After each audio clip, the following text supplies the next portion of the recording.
WS ಅಮೆಂಡ್ಮೆಂಟ್ಗೆ ಸಂಬಂಧಪಟ್ಟಂತೆ Karnataka high court ಒಂದು ಮಹತ್ವದ ತೀರ್ಪನ್ನು ನೀಡಿದೆ.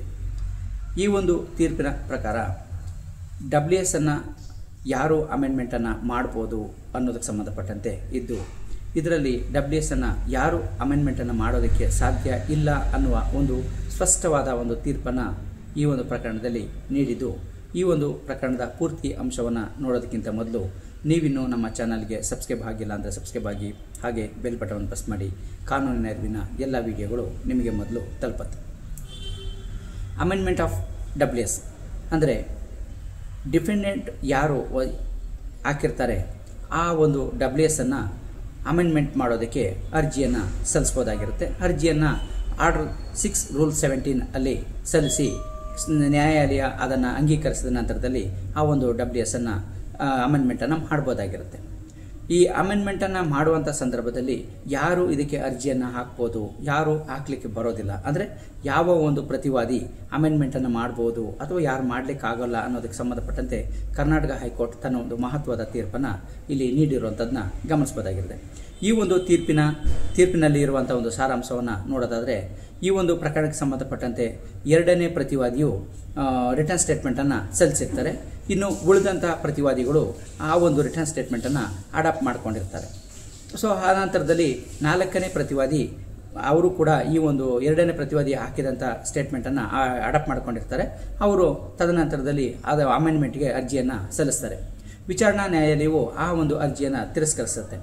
ಸೊ ತದನಂತರ ಈ ಒಂದು ಅರ್ಜಿಗೆ ಸಂಬಂಧಪಟ್ಟಂತೆ ಹೈಕೋರ್ಟ್ಗೆ ಮೇಲ್ಮನವಿಯನ್ನು ರಿಟ್ ಪಿಟಿಷನನ್ನು ಸಲ್ಲಿಸಲಾಗಿರುತ್ತೆ. ಈ ಒಂದು ಇದರಲ್ಲಿ ವಿಚಾರಣೆಯನ್ನು ಮಾಡಿದಂಥ ಅಂದರೆ ಪರಿಶೀಲನೆಯನ್ನು ಮಾಡಿದಂಥ ಕರ್ನಾಟಕ ಹೈಕೋರ್ಟ್ ತನ್ನ ಒಂದು ಮಹತ್ವದ ತೀರ್ಪನ್ನು ನೀಡಿದ್ದು, ಯಾವುದೇ ಒಂದು ಪ್ರತಿವಾದಿಗಳು ತನ್ನ ಒಂದು ಲಿಖಿತ ಹೇಳಿಕೆಯನ್ನು ಸಲ್ಲಿಸಿದರೆ ಆ ಒಂದು ಹೇಳಿಕೆಯನ್ನು ಅವರು ಮಾತ್ರ ಅದು ಅಮೆಂಡ್ಮೆಂಟನ್ನು ಮಾಡ್ಬೋದಾಗಿರುತ್ತೆ.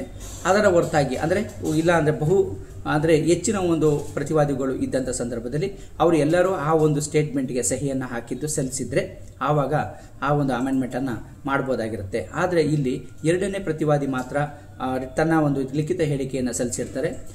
ಆದರೆ ನಾಲ್ಕನೇ ಪ್ರತಿವಾದಿ ಮತ್ತು ಈ ಉಳಿದ ಪ್ರತಿವಾದಿಗಳು ಅದನ್ನು ಅಡಾಪ್ಟ್ ಮಾಡ್ಕೊಂಡಿರ್ತಾರೆ. ಸೊ ಈ ಒಂದು ರಿಟರ್ನ್ ಸ್ಟೇಟ್ಮೆಂಟ್ಗೆ ನಾಲ್ಕನೇ ಪ್ರತಿವಾದಿಯು ಕೂಡ ಸಹಿಯನ್ನು ಹಾಕಿರೋದಿಲ್ಲ, ಬರೀ ಜಸ್ಟ್ ಅಡಾಪ್ಟ್ಮೆಂಟ್ ಮಾಡ್ಕೊಂಡಿರ್ತಾರೆ. ಆದ್ದರಿಂದ ನಾಲ್ಕನೇ ಪ್ರತಿವಾದಿ ಅಮೆಂಡ್ಮೆಂಟ್ ಕೋರಿ ಅರ್ಜಿಯನ್ನು ಸಲ್ಲಿಸೋದಕ್ಕೆ ಬರೋದಿಲ್ಲ ಅಂತೇಳಿ ವಿಚಾರಣಾ ನ್ಯಾಯಾಲಯ ಏನು ಆದೇಶವನ್ನು ಹೇಳಿತ್ತು ಅದನ್ನೇ ಎತ್ತಿಡಿದು ಕರ್ನಾಟಕ ಹೈಕೋರ್ಟ್ ನಾಲ್ಕನೇ ಪ್ರತಿವಾದಿ ಸಲ್ಲಿಸಿದಂಥ ಮೇಲ್ಮನವಿಯನ್ನು ವಜಾಗೊಳಿಸುತ್ತೆ. ಈ ಒಂದು ಪ್ರಕರಣದಿಂದ ತಿಳಿಯುವಂಥ ಒಂದು ಅಂಶ ಅಂತಂದರೆ, ಯಾರು ಒಂದು ರಿಟರ್ನ್ ಸ್ಟೇಟ್ಮೆಂಟನ್ನು ಸಲ್ಲಿಸಿರ್ತಾರೆ, ಅಂದರೆ ಎಲ್ಲ ಪ್ರತಿವಾದಿಗಳು ಒಟ್ಟಿಗೆ ಆದರೂ ಸಲ್ಲಿಸಿರ್ಬೋದು, ಅಂದರೆ ತನ್ನ ಒಂದು ಸಹಿಯನ್ನು ಮಾಡಿ ಸಲ್ಲಿಸಿರಬೇಕು, ಇಲ್ಲ ಪ್ರತ್ಯೇಕವಾಗಾದರೂ ತನ್ನ ಒಂದು ರಿಟರ್ನ್ ಸ್ಟೇಟ್ಮೆಂಟನ್ನು ಸಲ್ಲಿಸಿರಬೇಕು. ಸೊ ಆ ರೀತಿಯಲ್ಲಿ ಯಾರು ಸಲ್ಲಿಸಿರ್ತಾರೆ ಅವರು ಮಾತ್ರ ಅಂಥ ಒಂದು ಪ್ರತಿವಾದ ಲಿಖಿತ ಹೇಳಿಕೆಯನ್ನು ಅಮೆಂಡ್ಮೆಂಟನ್ನು ಮಾಡ್ಬೋದಾಗಿರುತ್ತೆ. ಅದರ ಹೊರತಾಗಿ ಬೇರೆ ಒಬ್ಬ ಪ್ರತಿವಾದಿ ಸಲ್ಲಿಸಿರುವಂಥ ಒಂದು ಅಮೆಂಡ್ಮೆಂಟನ್ನು ಅಡಾಪ್ಟ್ ಮಾಡ್ಕೊಂಡಿರುವಂಥ ಒಂದು ಪ್ರತಿವಾದಿಗಳು ಅದನ್ನು ಅಮೆಂಡ್ಮೆಂಟ್ ಮಾಡೋದಕ್ಕೆ ಬರೋದಿಲ್ಲ ಅಂತೇಳಿ ಈ ಒಂದು ಅಂಶವನ್ನು ಇಲ್ಲಿ ಪ್ರಮುಖವಾಗಿ ಗಮನಿಸಬಹುದಾಗಿರುತ್ತೆ. ಸೊ ಈ ಒಂದು ಮಹತ್ವದ ತೀರ್ಪನ್ನು Karnataka high court Shrimati Sita and others versus Shrimati Lakshmi and others ಈ ಒಂದು ಪ್ರಕರಣದಲ್ಲಿ ನೀಡಿದ್ದು, ಈ ಪ್ರಕರಣದ ಪೂರ್ತಿ ಅಂಶವನ್ನು ನೋಡೋದಕ್ಕೆ ಡಿಸ್ಕ್ರಿಪ್ಷನ್ ಬಾಕ್ಸಲ್ಲಿ ಕೊಟ್ಟಿರುವ ಲಿಂಕ್ ಮೇಲೆ ಕ್ಲಿಕ್ ಮಾಡಿ ಪೂರ್ತಿ ಜಡ್ಜ್ಮೆಂಟನ್ನು ಕೂಡ ನೋಡ್ಬೋದಾಗಿರುತ್ತೆ.